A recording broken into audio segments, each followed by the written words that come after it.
Hey, welcome back to World Entertainment, and this is the non-spoiler review for the Joel Kinnaman, John Woo directed Silent Night, which I had no idea had already come out. And if you're in the UK and Ireland, it's available right now on Sky Movies. To my absolute shock, I came across it. I thought this thing was coming out in the cinemas, but it's on Sky Premiere right now. So, obviously, I watched it, and I'm gonna review it. So, the thing you need to know about this movie is there is no dialogue.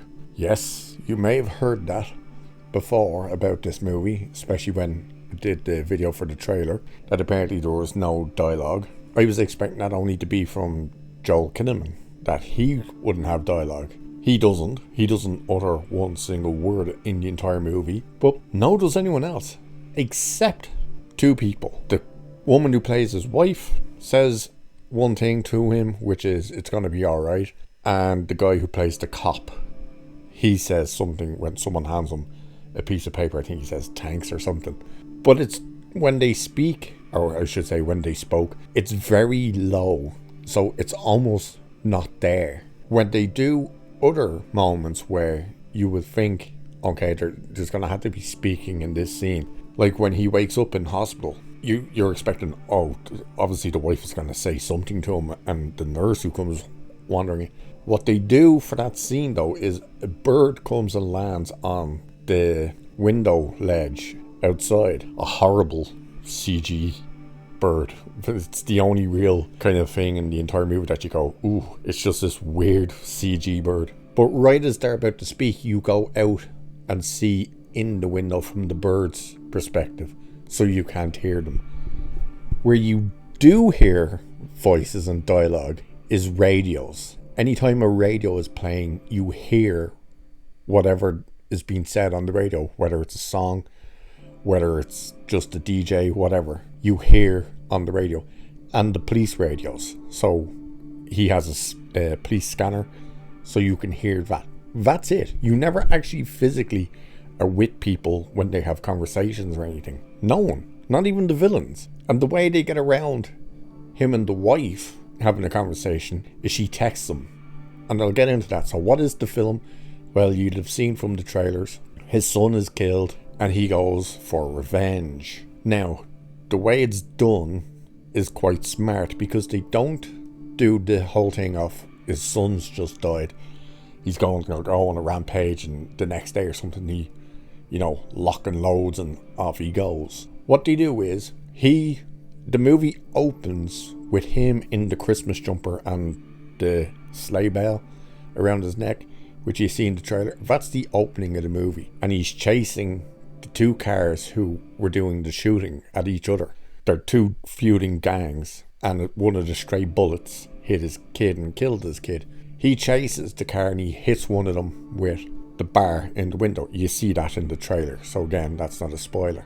That car chases him, the guy gets out, the head fella of this gang, and shoots him in the back and then shoots him in the throat. Hence why he now has no voice. So that's the opening of the movie. Once he gets out of hospital, we're not sure how long he's been in hospital. They don't have that conversation because there's no dialogue, but there's no time frame for exactly how long he's been in the hospital. It does seem to be a while, because he's brought home, his Christmas decorations are still up. I should say that the kid was shot on the 24th of December. All the Christmas decorations are still up. When he comes into the house, the Christmas tree is still up, but it's a real Christmas tree, so it's dead. So you obviously are being shown and told time has passed. We then go to him in April, and April is when he decides he's going to go and take these people out. Here's how it works though. So when he gets home, he starts hitting the bottle and hits it hard. He starts sitting out in his garage, or garage for you Americans, and that's where he's sitting out there just hammering back booze. And the wife doesn't want to go out to him, so what she starts doing is texting him, saying like, oh, have you seen my keys? I can't find my keys, I'm late for work. So that's how they get around them having conversations. She's texting him. And that's the same with the villains. When the villains want something done, they text, bounty on this person, whatever. That's how that goes. But from April, when he decides he's had enough of the drink, he's going to take these people out. What you get is he goes in, he opens the calendar, we're in April, he opens it to December and marks on the 24th, kill them all. And then we spend time watching him getting ready to go for revenge. So the first thing he does is he sets up a pull-up bar, and he can't do pull-ups yet. Then we see him at the gun range. He's trying to learn to fire, and it's not one of these, he picks up a gun, he's already a crack shot. He unloads an entire clip, turns around, the guy with him loads up another clip, hands the gun back, and then we see from his point of view where he's, and he's hitting everything else bar the target. He's hitting the roof, he's hitting the walls, the floor, you name it. He's hitting everything except the target. So he's unloaded 2 clips and he managed to hit the target twice. We see him watching videos on combat training and knife training. He's doing all this. He goes and buys a second-hand car, a Mustang, and he puts the bull bars on the front. He lines the inner lining of the car with bulletproof vest, and then he goes into empty parking lots, and he's practicing doing donuts and how to stop at certain points and stuff. So you're watching him train for almost the year to get ready to go for his revenge. And even when he does go on his first outing and he takes the first guy, it doesn't quite go as planned. Like, he gets him back to his place, but the guy breaks free and they end up having a massive fight where he even gets stabbed twice. And you're like, oh, he's really still not ready for this. Then he's constantly getting the shit kicked out of him. He's getting stabbed, beaten, shot, everything. And when he makes his first kill in the movie, it's not one of these, he just takes these people out and he's fine and moves on to the next person. No, he takes 2 guys out, immediately stops because he's in shock for that he's just managed to do, and pukes. He gets sick. So they don't do your typical trope of, oh, he's going for revenge, he just takes out everyone. He struggles with what he's doing and getting certain people down and stuff like that. And he even hesitates at one stage, and it almost costs him dearly. So it's interesting how they show you him trying to progress in training and whatnot, and it still doesn't fully pay off the way you would think it would. As for how does the movie work without dialogue, it's incredibly interesting to have to watch Joel Kinnaman convey to you, the audience, the viewer, what should be getting said in these scenarios without dialogue. So it all has to come through the emotion and expression on his face. So he has to convey loneliness, heartbreak, anger, frustration, rage, guilt. All this he has to try and convey through his face and his expressions. And I think he does a good job in that. You can tell what he's meant to be expressing. In one particular part when he gets the car, when he buys the car is filthy, it's covered in dust, and he turns on the windscreen wipers and removes it. And there's just this look in his face, it's just this kind of rage and almost excitement, because he's getting ready to go out and start trying to get revenge for his kid. So it's really interesting how that's having to be conveyed to you, the viewer.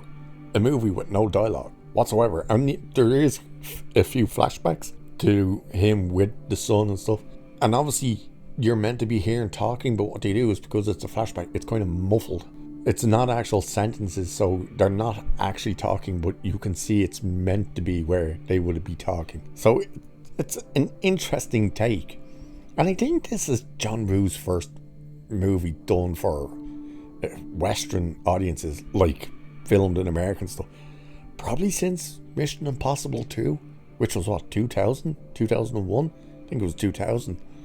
I think it's his first movie since then for done in America. I could be wrong on that, but could also be right on that. It's definitely a good, interesting movie. It starts off a bit slow, like it opens with this kind of crazy moment, but then it slows down until he gets to the montage, and it doesn't take long to get to that when he starts training, giving up the drink and stuff. The kills are interesting. you know, there's some unique ones and whatnot. There's a good few scenes where it comes out where you're like, oh, it's quite unique in certain ways with some of the kills, and quite standard with some of the others.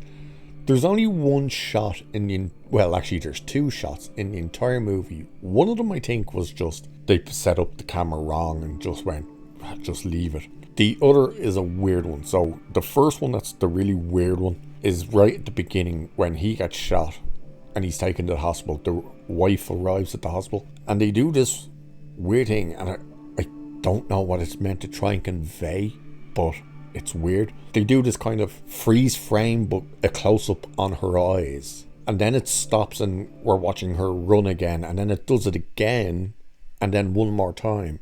Just these weird freeze frame close-up on her eyes, and it was weird. I was like, I don't get what this shot is meant to be. It was very strange, and I was starting to worry with that. I was like, uh-oh, is this what the movie's going to be? Are they going to keep doing these weird shots that just make no sense? But thankfully it doesn't. That was the only part like that. The other weird shot, which I think was they just set up the camera wrong and just went, screw it, we'll just leave it in, is the wife arrives home from work, and as she's getting out of her car, the camera kind of, I don't know whether it's meant to be looking in the window at her get out of the car, but it ends up, it's just staring at the handle of the car as it opens and closes, and you're kind of like, it was a weird shot. I think that was just a screw up and they just left it. Either way, they're the only scenes that are like weird. Some great stunt work, fantastic stunt work, a great stunt with a car chase scene. Not the first one. The first one ends poorly. It looks good, but unfortunately you very easily go, that's a CGI moment. I don't know why you did that.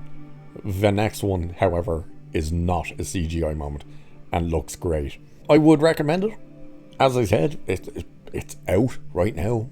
I don't know where you can watch it in the States, whether it's on a streaming service or something, I have no idea. But if you're in the UK and Ireland, it's on Sky Movies right now. So I would recommend it. And with that, I will leave it there for this one. So cheers, and I'll catch you in the next one.